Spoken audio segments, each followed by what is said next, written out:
everyone, welcome back to my channel Seek Knowledge with Haniya. It's Haniya here.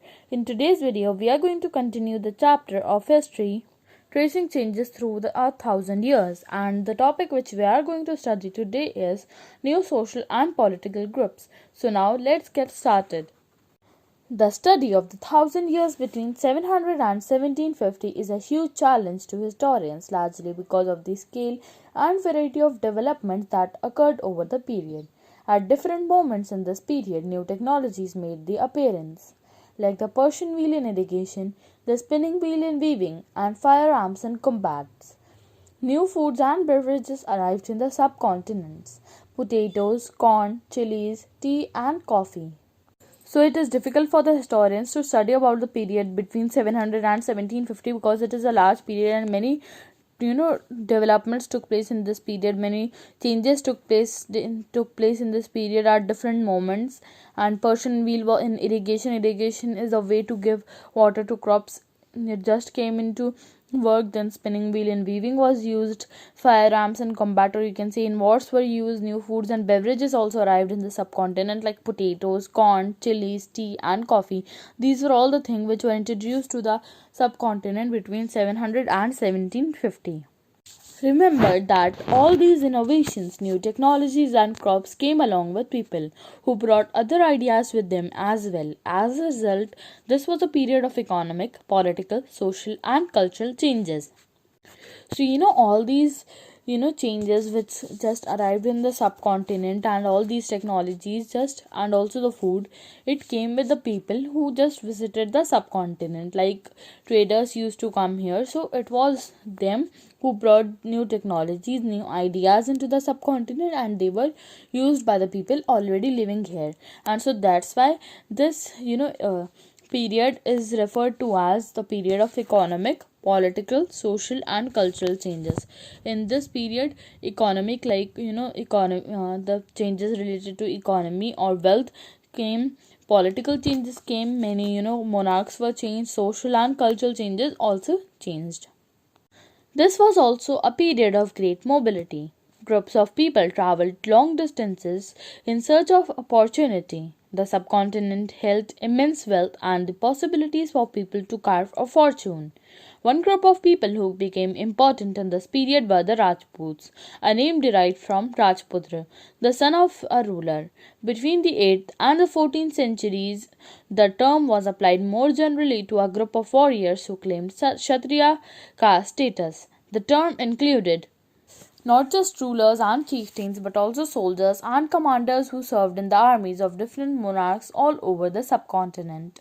So, else in the technologies and else in the food, it was a period of great mobility too. Many people traveled here also, as they brought many things. And, group of people just, formed a group, and they just travel long distance in search of opportunity so that they can find an opportunity, a good opportunity. And the subcontinent India at that time held wealth. It had a lot of wealth, and so it was possible for many people to carve their fortune, to just test their luck and see if they get something or not. And one group who became just important in this period were the Rajputs.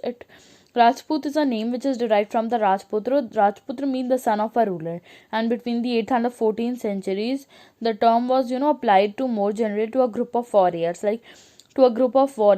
who claimed Kshatriya caste status, who said that they are from Kshatriya caste. And this term, Rajputs, just not included the rulers, it also and chieftains, but it also just, included the soldiers and commanders who served in the armies, who fought wars, and in the armies of different monarchs all over the subcontinent. A chivalric code of conduct, extreme valor, and a great sense of loyalty were the qualities attributed to Rajputs by their poets and bards. Other group of people, such as the Marathas, Sikhs, Jats, Ahoms, and Kayasthas, a caste of scribes and secretaries, also used the opportunities of the age to become politically important.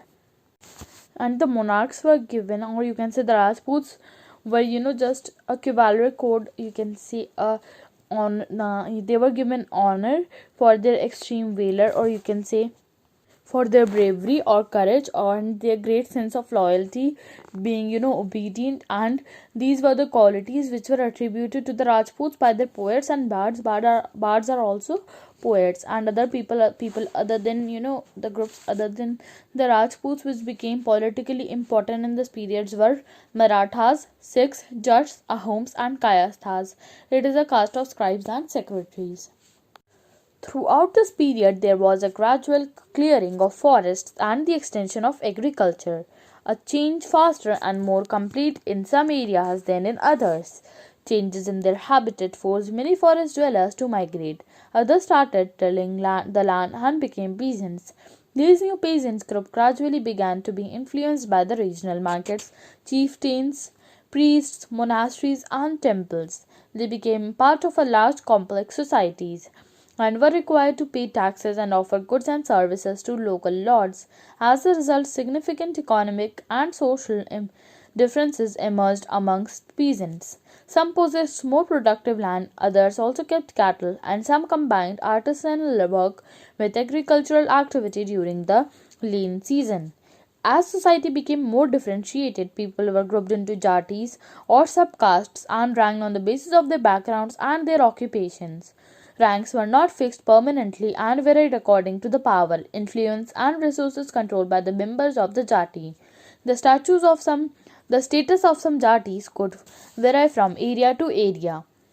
So in this period, not only monarchs were being famous, but also many new groups of peasants were being formed, as trees were being cut, so agriculture was extending, and many changes were being faster in some areas than others, and the change in their environment just forced many forest dwellers, the people who work in forest, to just migrate, and some of them started to some of them became peasants, and the peasants just got influenced by regional markets, chieftains, priests, monasteries, and temple, and they became part of large complex societies, and they were required to give gifts, taxes, offer goods and services to their local lords, and as a result, significant and economic social differences just emerged amongst the peasants too, not only the monarchs, and some possessed more productive land, the land which produced more food, and some of them just also kept cattle, or you can say cows and buffaloes, and some of them just combined their artisanal work, or you can say the traditional, making something traditional work with their agricultural activity during the lean season, when there is not like much food of there's not much product of them being sold. And as the society just became differentiated, some were classified as high class people, some are classified as low class people. So people were just grouped into jatis, or you can say subcaste, and ranked on the basis of their backgrounds and their occupation, the work they did. And ranks were not fixed permanently and varied according to the power, influence, and resources controlled by the members of jati. So it was not fixed, as it can change if a person just becomes more wealthy or more poor. So they it was varied according to the power they held, the like people who were getting influence from them, and the resources they controlled, like the land which they had, and like if they had any cattle or anything. So it was how the members of jatis were just differentiated, and the status of the same jati could vary from area to area, like there were different status of jatis, and it can change, like same position could be held by different people in different areas. This video ends here. In my next video, we will study about region and empire. If this video was useful to you, then don't forget to like, comment, and share this video, and also subscribe to my channel and press the bell icon to get all the notifications of my videos. Thanks for watching. Bye bye.